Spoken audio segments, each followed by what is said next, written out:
ሙዝ በእንግሊዘኛ ባናና ነው አይደለ? አዎ። እሺ የበሰለ ሙዝ ሲሆንስ? የበሰለ ሙዝ እንጃ አታውቅም? አላውቅም። ስለዚህ ዛሬ የበሰለ፣ ያልበሰለ፣ የተበላሸ የሙዝ ልጣጭ ብሎ በደንብ እናያለን ማለት ነው። ኦኬ የምንጀምረው ከበሰለ ነው። የበሰለ ሙዝ ስትል ራይፕ ባናና ትላለህ። ራይፕ ባናና? የስ የበሰለ ሙዝ ማለት ነው። ያልበሰለ ሲሆን ደግሞ ምን ይመስልሃል? አንራይፕ ባናና። አሪፍ። የስ አንራይፕ ባናና ሲሆን ያልበሰለ ይሆናል ማለት ነው። እሺ በጣም በስሎ ሲበላሽስ ምን እንለዋለን? በቃ የማይበላ ተበላሽቷል ይሄ። ማርች No. We will say rotten banana. Okay? For most fruits, rotten ነው የምንለው። rotten ማለት spoiled የሆነ የተበላሸ ማለት ነው። Okay? እስኪ በለው rotten banana. Rotten banana. ቲና አያነቡትም most of the time.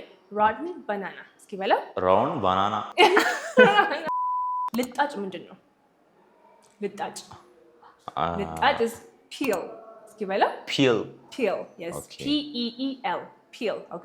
ስለዚህ የሙዝ ልጣጭም ማልክ የማንጎም ማልክ የሽንኩርትም ማልክ ፒል ነው። ኦኬ።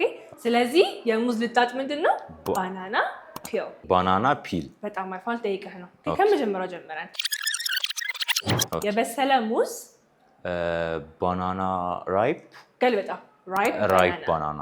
ኦኬ ራይፕ ባናና። በጣም አሪፍ። ያልበሰለ ሲሆንስ? አንራይፕ ምን? ባናና። አንራይፕ ባናና። እሺ የተበላሸ ሙዝ ሲሆንስ?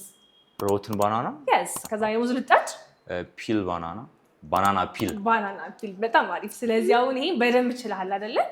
one more assignment for you ምን ትለኛለህ መሰለህ? የሙዝ ልጣጩ አዳለጠኝ እንዴ ነው የምትለው? የሙዝ ልጣጩ አዳለጠኝ። እስኪ think about አንተ በደንብ። እናንተ ግን ኮሜንት ላይ የሙዝ ልጣጭ አዳለጠኝ እንዴ ነው የምትሉት በእንግሊዘኛ? I'll check everybody's comments. እሺ go ahead.